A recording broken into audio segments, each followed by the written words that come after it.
There is not a quarterback in the country that I would take over Noah Fifita, Justin Ollie. There is just not. I'm not taking Beck over him. I'm not taking Shadur over him. And here's why I'm not doing any of that stuff. First of all, and Justin, you were up close watching this. You know this better than anybody. When the chips are down and the game is close, there's nobody I want with the ball over Noah Fifita. He's got a calmness about him. He has got a ability to be able to command the huddle. He can make the throws. And if the guy is open, and I always think about this, a wide receiver's dad mentioned this to me one time. He said, my son gets open, he's going to get the ball. It's that simple. That's the best thing that a quarterback can do, and he wins. I mean, let's be honest. Last year, Jayden de Laura, not a bad quarterback, but that team was headed towards a 5-win season if he's in there the whole time. Whereas Noah Fifita comes in, you get 10 wins, and you wonder what could have been. Guys, I don't care what anybody says. I would take Noah Fifita over anybody in the country. Am I wrong? Am I right? What say you guys?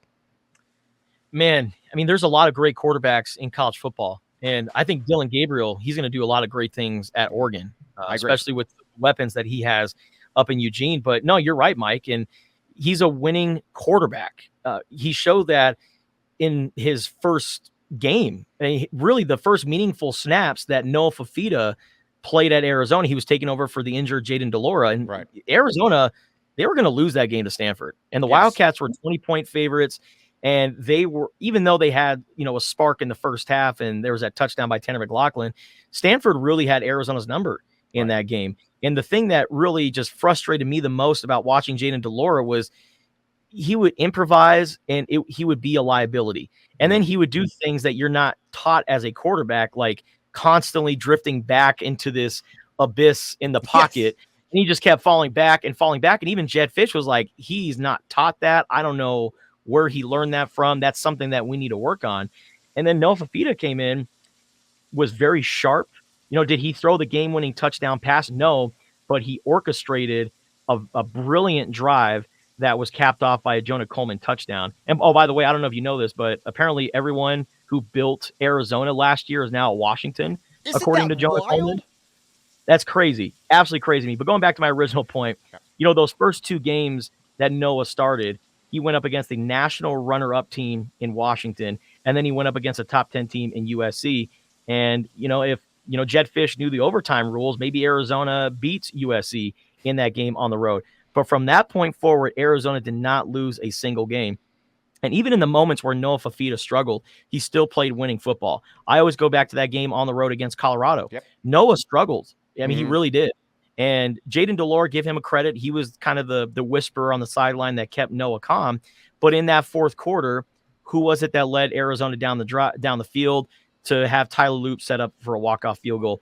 It was Noah Fifita. And now that he's got a year under his belt as the starter, I really think that Noah Fifita will be considered one of the top quarterbacks in college football. And he would be considered in that conversation if he was just a few inches taller. I truly believe that if he wasn't a 5'10", 5'11" quarterback, then he would be considered a potential NFL prospect. Ollie, I see you agreeing with the great Justin Spears. Yeah, I mean, it's the talent on the field is unquestionable from what we saw last year, but I'm going to take it a step further. The character and the manner in which Noah Fifita has embraced our community and the University of Arizona, to me, he's on the precipice of, if this season at least emulates last year, if we're actually in a Big 12 championship game, and man, if we're in the college football playoff, years from now, when all of us are old and doing podcasts with, you guys are going to have less hair than me. We're going to be talking not possible. No, I have clippers. We're going to be talking about, don't fall asleep around me. We're going to be talking about Noah Fifita in the same way we talk about Steve Kerr and Sean Elliott. I'm going to go that far. Because of the whole package, not just the talent on the field. Well, just look at it from this perspective. I'm going to argue a debate the great Spears here for a little bit. I don't think he's anywhere near 5'10". I think he's about 5'8". To be honest with you, that's like Spears. Mike. Spears says he's 5'10", he's 5'7". So all he's doing is he's trying to ascribe more height to Noah because somehow that'll make him 5'10". Well, to give you an idea, I was standing next to Noah at Media Day, and a couple people came up to me, and I'm like 5'8" and a quarter, 5'8" and a half at the most, and they're like, "Dude, you were taller." which just to me adds to the story, to be honest with you, just how amazing he is. But just look at this. Let's just say 5'8". So you got a 5'8" quarterback, comes to the U of A, and brings all of his buddies with him, obviously, because he's a leader of men. I mean, when you look up leader of men in the dictionary, you see Noah Fifita.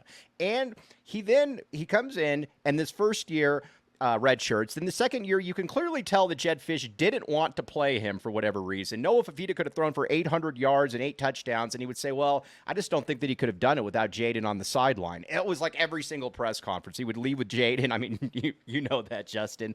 Yep. And so then the coach leaves. Everybody's like, well, these guys are going to go cash in, and they all stay. And I think where it's a little bit different, there's a guy like T-Mac, he's getting taken care of, obviously. He's going to be off in the NFL. The thing that's interesting about Noah is Noah's got a couple years to be able to build this thing as well. And just the thing about seeing a guy that looks that stature, that can do what he does, guys, it's just, I don't know that there's a cooler story in all of college football, to be honest with you.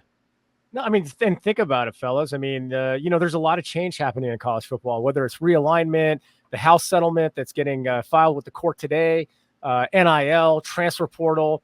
And the nostalgia around college football in particular is this pageantry of sports, which was a total lie, promulgated by administrators who wanted to not pay the players and keep all the money for themselves. But even with that change, when you talk about the beauty of college football, like this is a great story at the University of Arizona with what you mentioned, Mike, with all these guys staying and embracing the community. And I think it's one of the best stories in college football today. And man, if this team can just do it, and we're not walking on air and the anvil doesn't fall on our head and we do the banana peel, we don't slip on that. Like sometimes us Arizona fans, we're just waiting for it. If we can just get to the Big 12 championship and win it and go to the college football playoff, it's the coolest story in college football. If that were to happen, Ollie, I think that you need to honestly make Justin a partner at your law firm, honestly, because 2 straight years, beat writer, historical run for the U of A. I'm just saying, the man on the show, that's some good luck right there. How about this? I don't know how you would put that in there. You could come up with a good title, but yes, Justin Spears, partner. I'm going to actually make a trophy. It's going to be called MVW, and I'm going to make a big ceremony of awarding Justin the most valuable writer in the country. Thank you. You're welcome. Thank you. And at that point, Justin will admit in front of a live studio audience that he is an Arizona football fan. Oh, yeah, going with the Bruce Pascoe. I respect it. All right, we agree on no. Let's sorry, Justin. Go ahead for a second. No, I was going to add that, with Noah Fifita and Tetairoa McMillan, the best part about this story is that they listened to Jedd Fisch. And not by going to Washington and following him there, they listened to Jedd Fisch because rather than chase the money, rather than chase the NIL check, they decided to stay loyal. And now they have an opportunity to have a great season. And then T-Mac is going to go into the NFL and carve out a 10-year NFL career. I remember the last thing that Jedd Fisch said as head coach of the Arizona Wildcats after the Alamo Bowl is he said, why would you chase the money? Stay here and you can carve out a 10-year NFL career.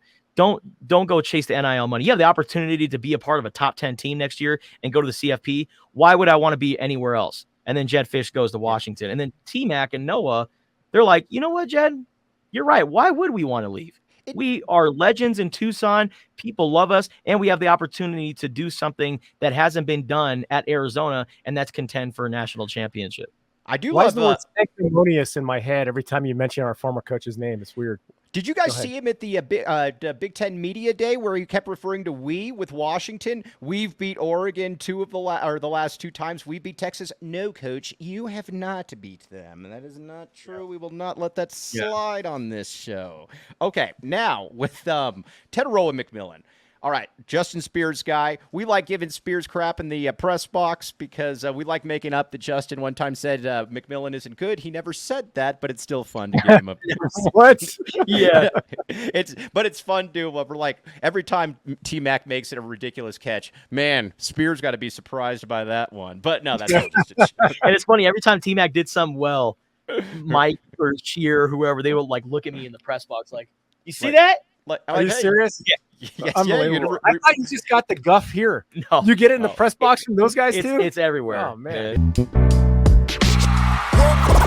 all silly like the mayor.